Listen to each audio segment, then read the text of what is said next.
कशाला इज्जत देतो भाई, घे ना यार, कशाला. जरा माझं हे बघू नका तुम्ही, अति करताय.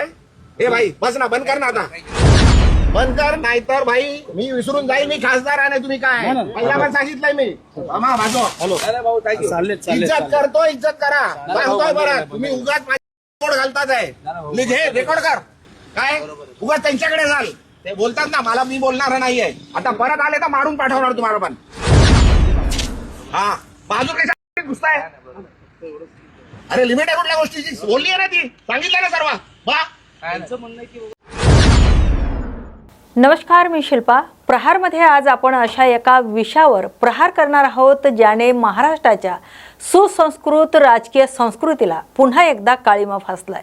लोकशाहीत सत्तेचा माज माणसाला किती आंधळा करू शकतो याचं जिवंत उदाहरण म्हणजे खासदार संजय दिना पाटील यांचं ताजं वक्तव्य.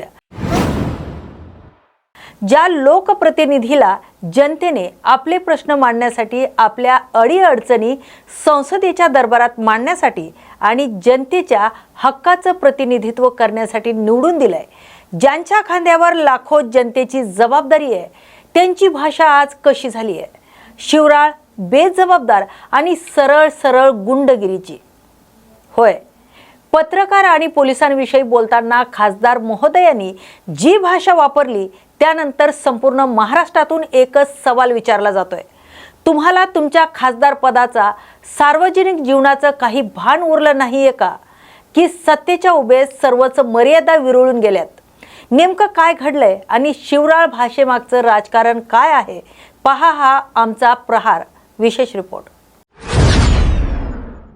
लोकशाही व्यवस्थेत अभिव्यक्ती स्वातंत्र्य सर्वांनाच असतं.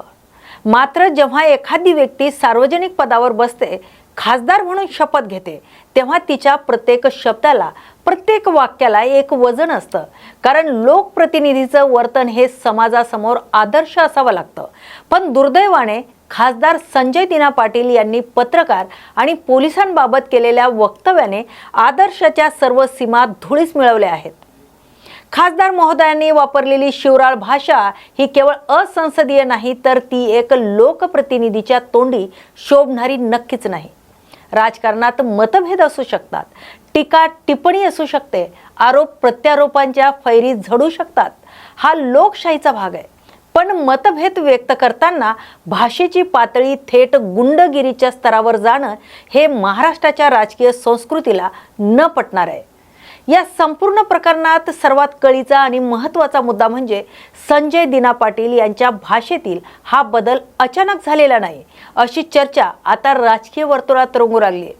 त्यांनी जेव्हापासून शिंदे गटांमध्ये जाहीर प्रवेश केला त्यानंतरच त्यांच्या भाषेतील हा आक्रमक आणि काहीसा उर्मटपणा वाढल्याचं दिसून येत आहे. सत्तेची पाठराखण मिळाल्यामुळे लोकशाहीच्या स्तंभांना आणि यंत्रणांना गृहीत धरण्याची ही नवी प्रवृत्ती जन्माला आली आहे का? शिंदे गटात सामील झाल्यानंतर अशा बेधडक आणि शिवराळ भाषा वापरण्याची बळ त्यांना कुठून मिळतंय?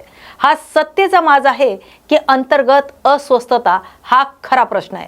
कारण अशा प्रकारची गुंडगिरीची भाषा समाजात अत्यंत चुकीचा आणि घातक संदेश घेऊन जाते. पत्रकार हे लोकशाहीचा चौथा स्तंभ मानले जातात.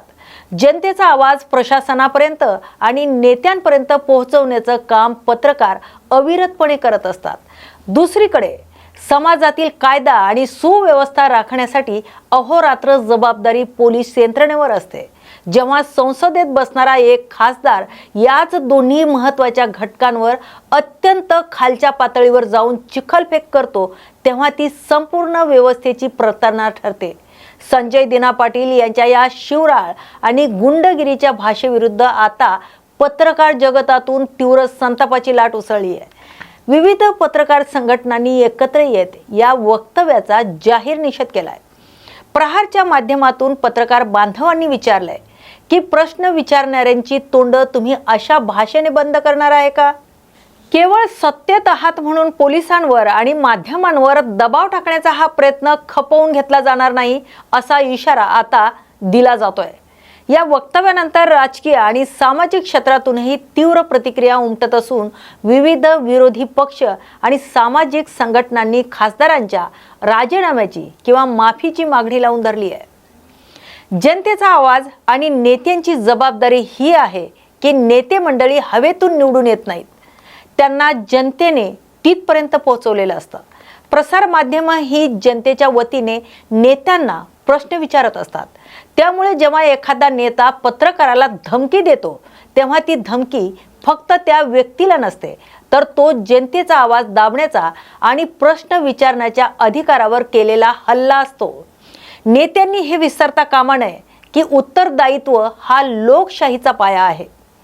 आरेरावी आणि कायद्याचा धाक नसणं अशा घटनांवर जेव्हा पोलीस तक्रार होऊनही ठोस कार्यवाही होत नाही तेव्हा या प्रवृत्तींना अधिक बळ मिळतंय। कायद्याचा धाक उरला नाही की आम्ही काहीही बोलू शकतो आणि काहीही करू शकतो हा अहंकार नेत्यांमध्ये वाढीस लागतोय। मारण्याची, स्मशानात किंवा हॉस्पिटलमध्ये पाठवण्याची भाषा ही केवळ असंस्कृत नाही, तर ती थेट फौजदारी स्वरूपाची धमकी आहे। बहिष्कार हा योग्य पर्याय आहे का? तर होय। अशा उद्धट आणि आरेरावी करणाऱ्या नेत्यांवर प्रसार माध्यमांनी सामूहिक बहिष्कार टाकणं हा अत्यंत प्रभावी मार्ग ठरू शकतोय। राजकारणी नेत्यांना जनतेपर्यंत पोहोचवण्यासाठी स्वतःची प्रतिमा तयार करण्यासाठी माध्यमाची सर्वाधिक गरज असते। जर सर्व पत्रकार बांधवांनी एकत्र येऊन अशा नेत्यांना स्क्रीन किंवा स्पेस नाकारली तर त्यांना त्यांची खरी जागा समजेल। लोकशाहीत नकारात्मक प्रसिद्धीपेक्षा दुर्लक्ष केलं जाणं कोणत्याही नेत्यासाठी जास्त नुकसानकारक असतं। जर पत्रकारांनाच अशा धमक्या मिळत असतील तर ते सुरक्षित नसतील तर सामान्य जनतेने कोणाकडे दाद मागायची हा प्रश्न खरोखरच मनाला टोचणारा आणि विचार करायला लावणारा आहे। जर पत्रकार भीतीच्या छायेत काम करू लागले तर समाजातील भ्रष्टाचार, अन्याय आणि प्रशासकीय निष्काळजीपणा बाहेर कसा येणार? लोकशाहीमध्ये मतभेद असणे साहजिक आहे। प्रत्येकाला आपली बाजू मांडण्याचा अधिकार आहे, पण जाहीर मंचावर, कॅमेऱ्यासमोर आणि जनतेच्या दरबारात शिवराळ भाषा वापरून तुम्ही स्वतःची कोणती प्रतिमा तयार करत आहात पाटील साहेब? संजय दिना पाटील यांच्या या वक्तव्यावर आता त्यांच्याकडून काय स्पष्टीकरण येतंय की ते नेहमीप्रमाणे आपल्या विधानाचा विपर्यास केल्याचं रडगाणं गात आहेत। याकडे संपूर्ण महाराष्ट्राचं लक्ष लागलंय। पण एक गोष्ट स्पष्ट आहे, तुम्ही कोणत्याही गटात जा, सत्तेच्या कोणत्याही शिखरावर बसा, सार्वजनिक संवादाची पातळी संयमी, सभ्य आणि जबाबदार राखणं ही तुमची घटनात्मक आणि नैतिक जबाबदारी आहे। ती जर तुम्ही विसरणार असाल तर प्रहारसारखी माध्यमं आणि सुज्ञ जनता तुम्हाला तुमची जागा दाखवून दिल्याशिवाय राहणार नाही। कारण ही शिवराळ भाषा, ही गुंडगिरी महाराष्ट्राची संस्कृती कधीच नव्हती आणि कधीच असणार नाही। थोडक्यात सांगायचंय तर पत्रकारांवर होणारे हे हल्ले आणि धमक्या म्हणजे लोकशाही जिवंत ठेवणाऱ्या व्यवस्थेची गळचिपी आहे। पत्रकार बांधव अहोरात्र काम करून जनतेचे प्रश्न मांडतात, त्यामुळे त्यांच्या पाठीशी खंबीरपणे उभं राहणं आणि अशा प्रवृत्तींचा सामूहिक निषेध करणं ही काळाची गरज आहे। यावर जितकं जास्त आणि आक्रमकपणे बोललं जाईल तितकी या चौथ्या स्तंभाची ताकद टिकून राहील। खासदार संजय दिना पाटील यांच्या या वक्तव्याविषयी आणि त्यांच्या या बदललेल्या भाषेविषयी तुम्हाला काय वाटतंय? तुमची प्रतिक्रिया खाली दिलेल्या कमेंट बॉक्समध्ये आम्हाला नक्की कळवा, कारण आमचा हा प्रहार म्हणजे तुमच्याच हक्काचं व्यासपीठ आहे आणि जनतेचा हाच बुलंद आवाज सरकारपर्यंत, सत्तेच्या सिंहासनापर्यंत पोहोचवण्याचं काम आम्ही करतो आहोत आणि करत राहू। प्रहारमध्ये आज वेळ झाली आहे इथेच थांबण्याची। रोखठोक आणि निर्भीड बातम्यांसाठी पाहत राहा न्यूज मराठी 24/7। नवा भारत, नवा विचार।